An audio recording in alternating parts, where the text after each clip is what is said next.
While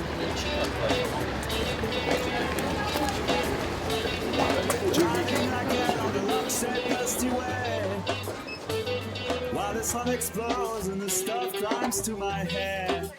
Oh, I could slow down. Should I slow down? I'm just running to my Dans cette peinture, il y a Marlène. Et j'ai un ami qui la connaissait. Il m'a dit donne-moi un exemplaire, je vais lui montrer. Il m'a demandé deux. Et il m'a envoyé un truc. Merci Ernest, Marlène. C'est incroyable. Hein. Je vous présente André Velter, poète, directeur de la collection Poésie chez Gallimard, et qui est l'auteur de l'essentiel des textes du livre. Et évidemment, Ernest Pignot-Ernest, qui est la grande star du soir, artiste plasticien, qui réussit comme quelque chose que je trouve moi de très très fort, c'est-à-dire des interventions artistiques qui sont tout le temps, ou presque toujours, avec des polarisations un petit peu différentes, qui sont à la fois politiques, esthétiques, in situ, toujours travailler dans le contexte, dans la rue, donc pour voir, enfin tout le monde peut voir, l'art est à portée de vue, de main, d'œil, et en même temps, tout ça avec une très grande longueur d'onde esthétique et de pensée. Sans parler évidemment des poètes qui sont convoqués et des autres artistes comme Caravage qui sont pris en charge dans ce travail-là. Je pense que ça serait qui présente un petit peu le travail. Moi j'aurais 2-3 questions à poser comme ça, mais déjà, si vous pouviez parler un petit peu de votre travail, de travail sur ce livre-là spécifiquement, parce que vous êtes deux. En fait, c'était pas ce qui était prévu. Il était prévu de faire 2 livres, et puis à force de travailler sur la maquette, on s'est rendu compte que c'était une meilleure solution de laisser le texte d'un seul tenant comme un récit. Et ça correspond assez bien à la manière dont le livre a été conçu, parce que je connaissais Ernest depuis très longtemps, je connaissais beaucoup de choses de son œuvre, mais en fait, quand j'ai repris la chronologie, je me suis rendu compte qu'il y avait énormément de choses que je ne connaissais pas. Donc ça, c'est quelque chose de très décisif, parce que beaucoup de gens pensent qu'il fait des dessins et il les colle dans la rue. Ce n'est pas du tout le processus. C'est tout à fait autre chose.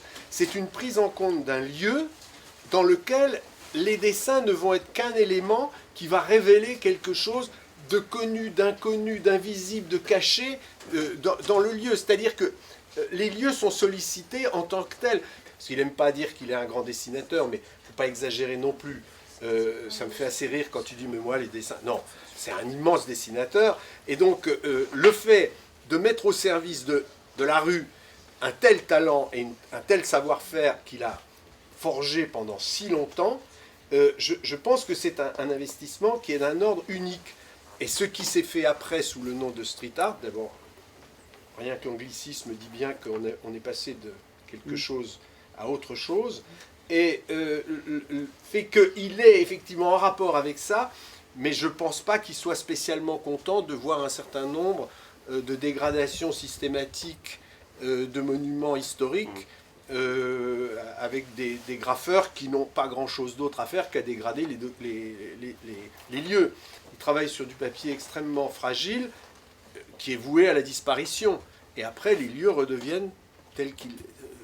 intacts. C'est un processus tout à fait différent. Et en plus, ça convoque quelque chose de très intéressant sur ce qu'est l'investissement artistique avec l'idée de l'éphémère.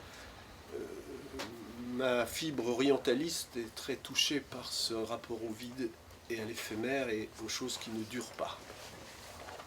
J'en ai dit beaucoup trop à Ernest. Non, il a tout dit. Là. Du coup, je ne sais pas quoi dire. Ça, ce qu'il a dit. En fait, le dessin, j'ai dû investir beaucoup dans le dessin parce que mettre un dessin en situation dans la rue exige qu'il soit vachement travaillé. Bon, maintenant je dessine, mais je ne suis pas particulièrement doué ou comme ça. C'est un gros travail de dessin. C'est un gros travail. Non, mais la campagne électorale est finie, je vais mentir. Vous verrez dans le livre, pour ceux qui ne l'ont pas encore feuilleté, il y a cette question d'angle. Enfin bon, sur la couverture, on voit à quoi on peut s'attendre sur les affiches collées sur des murs, les dessins collés sur des murs. Mais il y en a beaucoup, il y a des interventions par exemple sur la loi Veil, sur l'avortement, qui sont entre le trottoir, qui font le pli, la cassure du trottoir. Et le dessin tient compte de ça. Et le dessin tient compte de ça.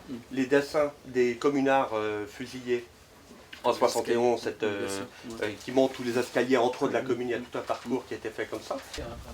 Puisqu'on a la couverture là, puisqu'on a ça, je prends cet exemple qui est Je veux dire, moi, quand je dessine ça, je dessine ça, déjà je prends en compte, c'est pas une citation, je fais poser 2 copains, mais j'essaye de le dessiner de manière à ce qu'on pense à Caravage, si vous voulez. Une façon de représenter le corps, de faire circuler la lumière dessus, le rapport entre le tissu et le corps, enfin, tout ça. Mais quand je fais ce dessin, je sais que je vais mettre la main du type qui est porté comme ça. Je vais dessiner une main très fragile. Comme l'a dit André tout à l'heure, toutes mes images sont imprimées sur du papier journal. En fait, là, maintenant, c'est les chutes de rotatif du monde. Vous voyez, c'est du papier vraiment... j'ai un atelier à Ivry, pas loin de l'imprimerie, et donc c'est du papier journal. J'ai eu de la chance, dès le premier coup, je suis tombé sur le bon. Parce que ce papier journal a l'avantage, il n'y a pas d'exemple là, dès qu'il y a un peu de matière sur un mur, on peut le faire pénétrer le mur. Vous voyez, si on prend un beau papier, il reste plan sur le mur. Tandis que là, ces images, vous voyez sur ce mur de pierre, de Naples, je les fais rentrer dans la moindre infractuosité, elles ont un lien physique avec le lieu. Mais ce papier très fragile qui vient s'appuyer sur ces dalles qui sont là depuis des siècles, vous voyez. Et plastiquement, quand je dessine, je sais que mon dessin, on va le découvrir avec 30 mètres carrés de ces énormes pierres noires qui sont en plus la lave du Vésuve, donc c'est-à-dire cette espèce d'épée de Damoclès qui fait que cette familiarité de la mort qu'il y a à Naples, ça vient de cette présence du Vésuve, de cette permanence-là, vous voyez. Donc, quand je dessine, je sais qu'à la fois, il y aura cette pierre, plastiquement noire et tout, et avec cette force symbolique extraordinaire qu'elle vient du Vésuve. Voilà. Et tous mes dessins fonctionnent un peu comme ça, en rapport au lieu et puis en rapport au temps. Ces images-là, je les ai toutes collées la nuit du Jeudi Saint. Voilà. Moi, personnellement, je ne suis pas croyant, mais à Naples, c'est très très fort. En fait, ils ne sont pas très catholiques, mais il y a une force de superstition et le contexte de Pâques, avec toutes les processions qu'il y a, le contexte de la passion et de la résurrection, intervient très fort. Donc mon travail, en effet, c'est comme l'a suggéré André tout à l'heure, c'est pas le dessin, quoi. C'est le lieu, le moment et la conjonction. Mais il y a, dans cette rencontre, il y a l'action dans la rencontre. C'est-à-dire le collage même des affiches. Et voilà. Comment ça se passe? Parce qu'à un moment, je suis tombé comme ça, un passage sur Rimbaud, où tu dis que tu es dans le panier à salade, et tu fais juste dire ça. Je suis dans le panier à salade, et il y a un flic qui se penche vers moi discrètement et me dit, à l'abri de ses camarades, je pourrais vous réciter plein de ses poèmes par cœur. Il s'agit de Rimbaud. Ouais. Donc, comment se passe techniquement ces trucs? C'est la plus belle réhabilitation de la police qu'on ait jamais eue. Voilà.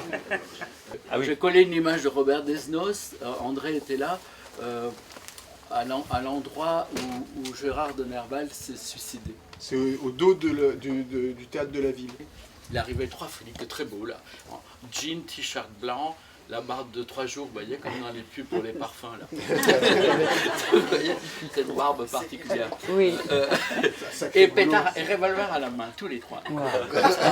Ils arrivent tous les 3, comme ça, moi j'étais en haut sur les chaînes, oh, ça va. Alors, ils voient bien que je n'étais pas un voleur, ils me font signe de continuer. Alors je descends de l'échelle, moi si j'étais au moins à 4 mètres, à 4 mètres, je descends, tout ça. Je lui dis, vous savez, c'est Robert Desnos, sûrement vos enfants étudient une formule de 18 mètres, tout ça, voilà. Vous savez, c'est un homme qui habitait le quartier et il est mort en camp de concentration, c'était un résistant. Ce que je fais, c'est une espèce d'hommage. Vous voyez une raison de m'empêcher? Alors, ils sont emmerdés, vous voyez, il n'y a pas de... En plus embêtés, ils étaient tellement embêtés qu'ils faisaient le tour du pâté de maison en espérant que ça serait fini. Pourquoi? Et en fait, après, ils sont revenus, ils m'ont dit, mais vous savez, on vous voit avec les caméras depuis le commissariat. Mais on va en parler à M. Valls. Ouais, c'est pas le fait de... Bon, là, on a la chance d'être dans un pays démocratique. Quand on colle des trucs, on est arrêté. J'ai dû être arrêté, je sais pas moi. Je fais ça depuis les années 60. J'ai dû être arrêté 50 fois, je sais pas. Je te le disais tout à l'heure, j'ai participé à un débat sur le street art il y a quelques jours. Et les types qui font des graves, on aurait dit qu'ils faisaient la résistance. Vous voyez, que c'était un truc extraordinaire, que c'était des héros. Il ne faut pas déconner dans notre pays. On peut être arrêté, c'est un peu désagréable, mais enfin, c'est pas... Bon, ils ne cognent pas, ils sont pas...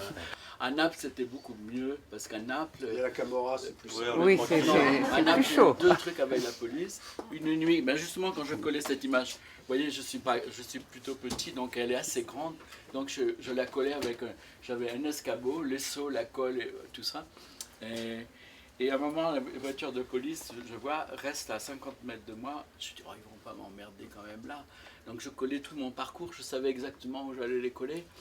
Puis à un moment, le flic vient, il arrive, il me dit, laisse-nous l'échelle, quand tu as besoin, tu nous appelles. On te voilà. Mais à Naples, vous avez eu aussi des gens qui l'ont protégé. Donc, oui, les gens... Vous pouvez raconter peut-être les anecdotes, ça c'est... Oui, il y a une Sainte Thérèse qui est restée pendant 12-13 ans. Ah oui. D'ailleurs, une fois, je suis retourné 4 ou 5 ans après le collage. J'allais faire une photo, les vieilles de la rue sont sorties, ils ne savaient pas que c'était moi, je ne cachais pas. On ne voyait pas. Et la disparition, c'était dans d'autres projets. Donc. Oui, ça fait partie. Mais même ça contribue. Le fait que... j'ai mesuré même la dimension poétique du fait que ça va disparaître. Quand j'ai collé Rimbaud de Charleville à Paris, je me suis dit, au fond, ce qu'il y a de plus rimbaudien, c'est que ça va disparaître. Je pense que vous pourrez continuer cette conversation. Je ne sais pas si quelqu'un a eu encore une question. Sinon, on peut...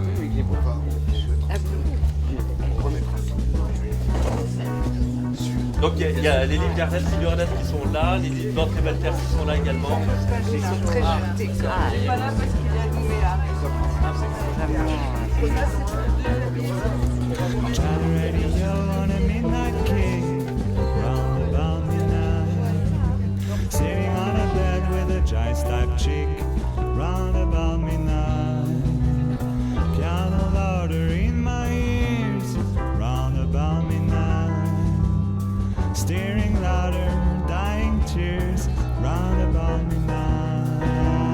Soft the voices, muted greens, exciting voices for the scenes. Round about midnight and come, baby. Take off your clothes. Come on, baby.